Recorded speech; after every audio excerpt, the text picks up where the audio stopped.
Is Satoshi Nakamoto alive? I don't know. What do you think? Do you think Satoshi Nakamoto is alive or dead? In one of my last video, actually, I put out, well, my second to last video that I put out, I talked about specifically that the question I posed is Satoshi Nakamoto Japanese? There's a lot of people who speculate who this person or persons is, man or woman, what was their nationality, what was their motive for creating Bitcoin, and a lot of people wonder, is Satoshi Nakamoto alive? Is he still alive, or is she still alive, or are they dead? I have some ideas. I've got a bit of a profile on who Satoshi Nakamoto, the type of person, their age range, things like that I'm going to talk about in this video towards the end. But I first want to talk about, is he alive? And I want to talk about the importance of Satoshi, his project, and his life and legacy, or her life and legacy. And if I say he, it's because I think that Satoshi probably is a he. And I'll tell you more about that in this video. And I also want to talk about, I want to address the whole NSA, CIA conspiracy that could have some validity. First up, let's talk about Satoshi Nakamoto. Is he alive? First, I don't know. I can't prove. I suspect that he is, and I'll tell you why a little bit later in this video. But obviously, not knowing exactly who Satoshi Nakamoto is, I cannot prove who he or she is. I'm going to say he because I think it is a he. I can't prove who he is, and I can't prove if he's alive. I'll tell you why I think he's alive, but let me just say this. He is alive through his project. The project exists clearly. This is a copy of the original Bitcoin, the original Bitcoin white paper. And if you've never seen this and you're a cryptocurrency enthusiast of any kind, an investor, a hobbyist, whatever, then I encourage you to at least, I'll put a link below this video, but you should at least take a look at it. It's only 9 pages long, which is pretty fascinating when you think about something that is so revolutionary, something that is going to transform the entire freaking world that we're a part of. I mean, Bitcoin cryptography, cryptocurrency, the way that it exists now and where it's headed, I think it's going to change the entire freaking planet. Period. End of story. And I get passionate about that. And if there's anything that frustrates me in this space, it's how many people are just looking at it as a money grab, and they're not recognizing the true nature of what we have in front of us and what we actually get to be a part of. People are so worried about price movement because they're putting too much money in that they have no freaking business investing. However, once you understand what cryptocurrency is all about and Bitcoin is all about, and you're not looking at it as just a money grab, you realize no matter whether the price goes up or down, we have such a head start on technology industry that years from now it will be mind-blowing when everybody is operating in cryptocurrency, which I'm 100% certain will occur.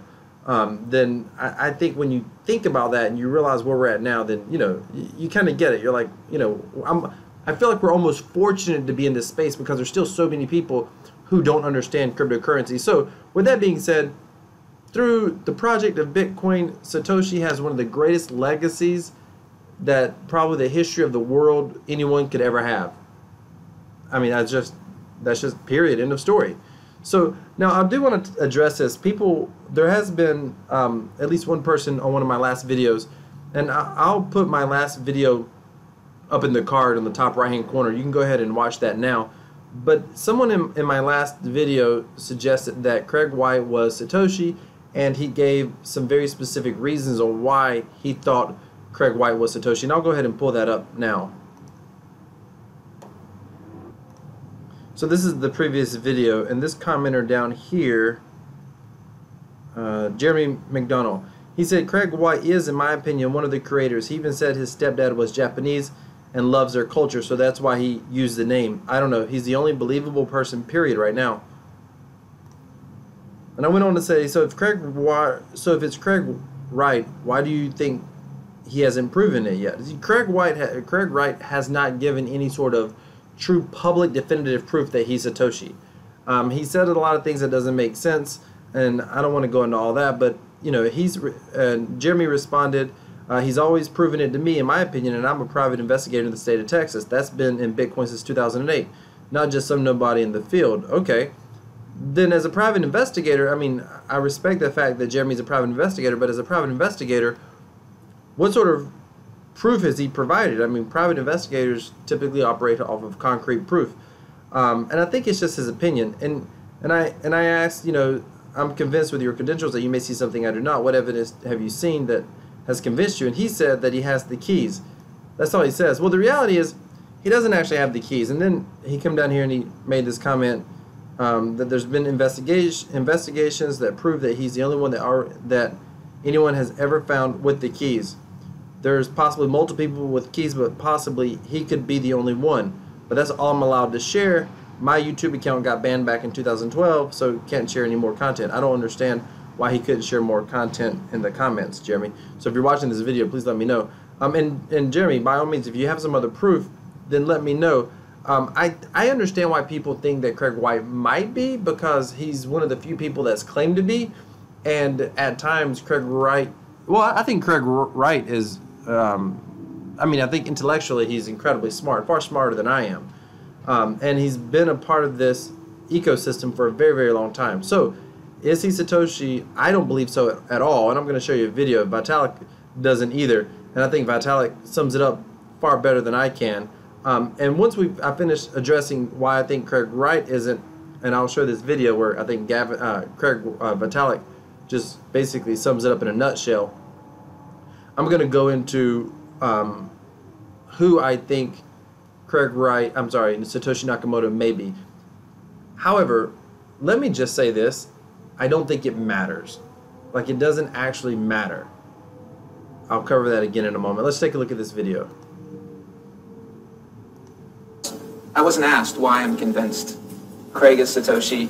I posted on Reddit. He signed in my presence using the private key from block number 1, the very first mined Bitcoin block, on a computer that I'm convinced had not been tampered with, on software I'm convinced that had not been tampered with, a message of my choosing.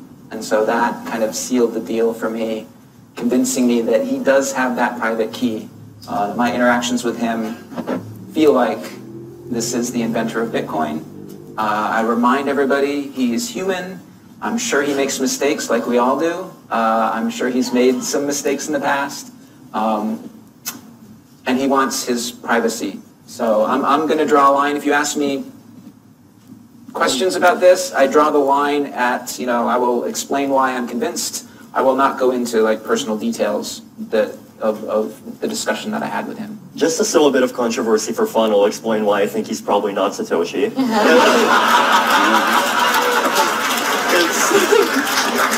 2 minutes. 2 minutes. First of all, very simple signaling theory. He had the opportunity to take 2 different paths of proving who.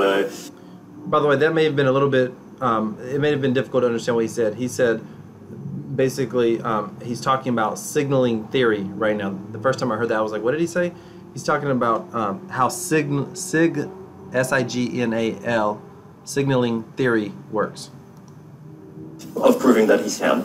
One path would have been to make that exact kind of proof, make a signature from the first Bitcoin block, put the signature out in public, make a very simple 10-line blog post that anyone, including people, including cryptographers like Dan Bonet and Ben Kaminsky and so forth, can verify that it's him, and just post that out there and let the cryptographic community do it. Instead, he's taken this path where he's wrote this big long blog post with 200 lines that's so confusing that even Dan Kaminsky said it's too confusing, and tried to only show that signature to a few select people, and we're supposed to trust them. So, in general, signaling theory says if you have a good way of proving something and a noisy way of proving something, and you choose the noisy way, then that means chances are that means it's because you couldn't do the good way in the first place. Okay. And that pretty much sums it up. I mean, Craig Wright could very easily prove if he was Satoshi Nakamoto, and he hasn't. And by the way, it doesn't actually matter. Maybe he is. Like, it doesn't actually matter. Oh my goodness. Andreas Antopoulos. Oh my goodness. I had a brain fart there for a moment. He says something very good. I saw a talk where he said, he named the original like geometric mathematician or whoever it was, who determined that if you ask where do two parallel lines intersect at some point in the far distant future, where's the intersection between two parallel lines? Well, it doesn't. It never intersects. That's why they're parallel lines.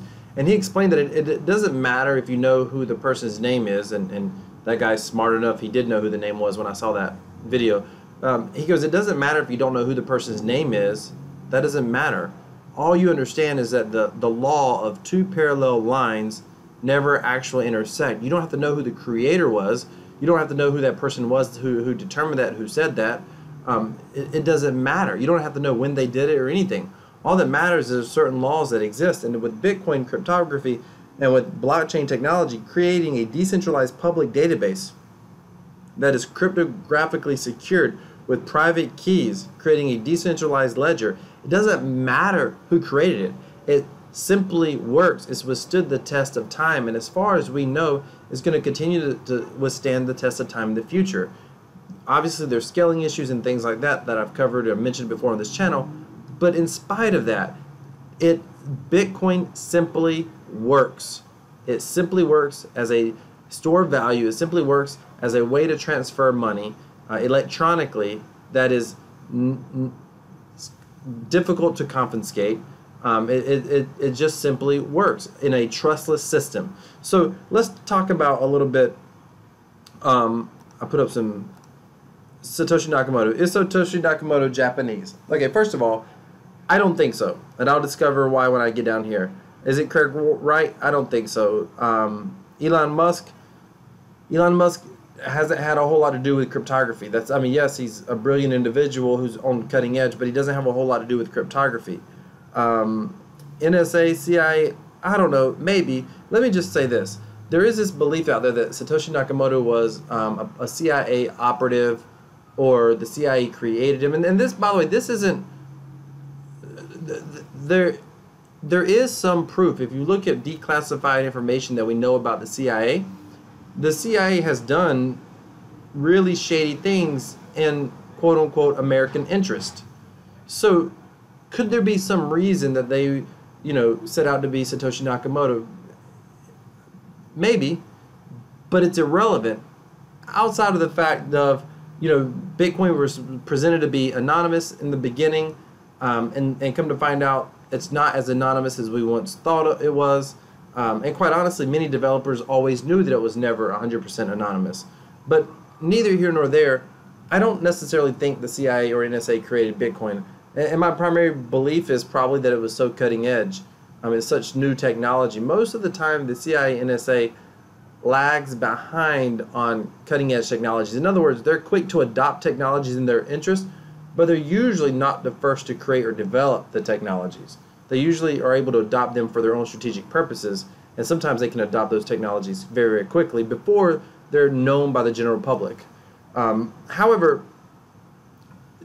Satoshi was interacted with online message boards and forums and emailed people back and forth. Typically, if it was the CIA or the NSA, you're talking about dealing with a group. This is also why people ask, was it a let's go here. Was Satoshi a man or a woman? Probably a man. This is me profiling who Satoshi probably was, and I'll explain why I say this. Probably a man, just because the cryptographic field in general is overwhelmingly men. Same thing about the crypto space. If you look at the demographics of people who watch crypto-related videos, it's 95, 98% males. So just on statistics alone, I think Satoshi was probably a man. Was he Japanese? I don't know that he was Japanese. I don't even know that he was Asian. The reason Satoshi Nakamoto was probably chosen, in my opinion, is because I think he has a background in hacking. Cryptography, if you're not familiar with what it is, cryptography is what creates, at its very basics, outside of cryptocurrency, cryptography is what creates like the SSL network, the secure socket layer that you use when you transmit data over a secure internet connection. And say if you log in to do your banking online. So cryptography is what creates that secure connection. And that is something that is of a lot of interest for hackers. So I do buy the fact that Satoshi Nakamoto was probably a hacker or has a hacker background, because hacking and cryptography goes hand in hand. Could have been a white hat hacker, could have been a black hat hacker, it doesn't matter. I do think he was probably a hacker. I think Satoshi Nakamoto was just a pseudonym, and I don't think you would intentionally choose a name. If you were Japanese and you're looking for a pseudonym, the whole purpose in having a pseudonym is to help protect your identity. So if you were Japanese, I don't think you would choose to have a pseudonym of Satoshi Nakamoto. That's just my belief. I could be wrong, and maybe this is sheer fantasy on my part, but that's just my thoughts. Was it a group or an individual? I think it's obvious it was an individual based off the interaction that occurred with other people. I think it would have been obvious if there were several people communicating under one identity. I think that could have been obvious. That's just my thought. I'll cover the nationality. I don't know the exact nationality. I think Satoshi definitely was not Asian. I can say that. Why would he be anonymous? So if you saw my video yesterday, there's two reasons why he would be anonymous. Today, he would have massive tax liability because the value of Bitcoin has gone up so much. So that's why he would remain anonymous today. In fact, I don't think, if Satoshi is a real individual, I don't think Satoshi, I mean, I do think Satoshi is a real individual, but I don't think Satoshi will ever touch the Satoshi Bitcoin wallet. There's like 1 million Bitcoin in the wallet. I don't think Satoshi will ever actually touch those Bitcoin. And the reason is because the tax liability would just be incredible. And there are political ramifications that could exist because of that. And the moment that you interact, there are whole websites dedicated to watching that primary wallet. Hold on, I'll show you. Okay, I tried to quickly pull up. There's a website I found, I can't find it right now, that tracked the address or addresses thought to believe to Satoshi. This is an old article, but it basically, there's several wallet addresses, but there's one big one that has like 1 million or close to 1 million or 500,000, 800,000 coins or whatever. It has a lot.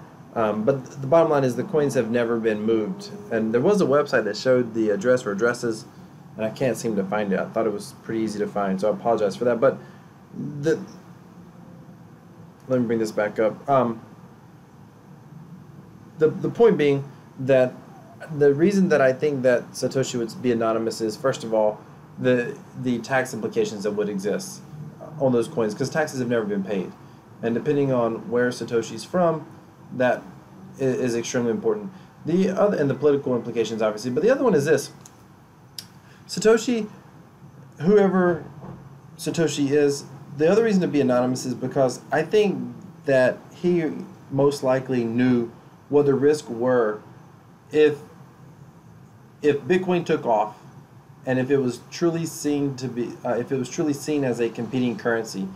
If you saw my video yesterday, then the gentleman who created the Liberty Dollar claims that Satoshi got the idea of creating an electronic dollar, an electronic type of currency, from him. That may or may not be true. Who knows? I tend to think that it probably is. And I'll tell you why. I think that most people are oblivious to what could happen by creating a currency that took off. I think most people are oblivious to how you could be targeted by regulators, the government, how you could be seen as guilty of a crime that could start out as just a simple electronic cryptographic project. But if it takes off later on, you cannot retroactively go undo the creation of Bitcoin. It can't be done. So I think that whoever Satoshi was knew that that was probably a possibility. He clearly believed in the project that he was creating, or he would have never taken the time to do it, and he worked on it for several years. He didn't disappear. Supposedly he started developing the idea in 2007. He came on the scene in 2008 with the white paper and didn't actually disappear until 2011. That's 3 solid years of public discussion through online forums and whatnot, 4 years on the development. You don't spend 3 to 4 years on a project if you don't fully believe in the future of that project and what it could accomplish. But I can't overstate this enough. It doesn't actually matter who Satoshi is. So if you're caught up on trying to figure out who Satoshi is, and this is a commonly searched term online, so clearly it's something that people want to know. Once you understand Bitcoin, and you understand what Bitcoin's all about, and what cryptography is all about, and why Bitcoin works, and why it's secure and why it's important that it's decentralized. How it's decentralized? It's publicly decentralized. It's not on a private, it's not on a private blockchain like something like XRP, for example, or Ripple. I mean, it's a public blockchain. And once you understand that and you understand why that's important, then you can understand why Bitcoin's so incredible and it doesn't actually matter at all who created it. Like, I don't even care if the NSA or the CIA created it, because the bottom line is it works and it serves a purpose. And even if the NSA and the CIA created it, it's totally decentralized. I don't think they would have created a decentralized currency, but even if they did, it actually does not matter at all. Thank you so much for watching this video. I'd love to hear your comments below. Please put your comments down below. I want to read what you think, and I want to be able to respond as well. Also, stay tuned. I've got some incredible content coming up planned for the future over the next several days, next week or two for this channel. You're not going to want to miss out on that. Make certain you hit that subscribe button. Give this video a thumbs up. And thank you so much for watching. Have a great day.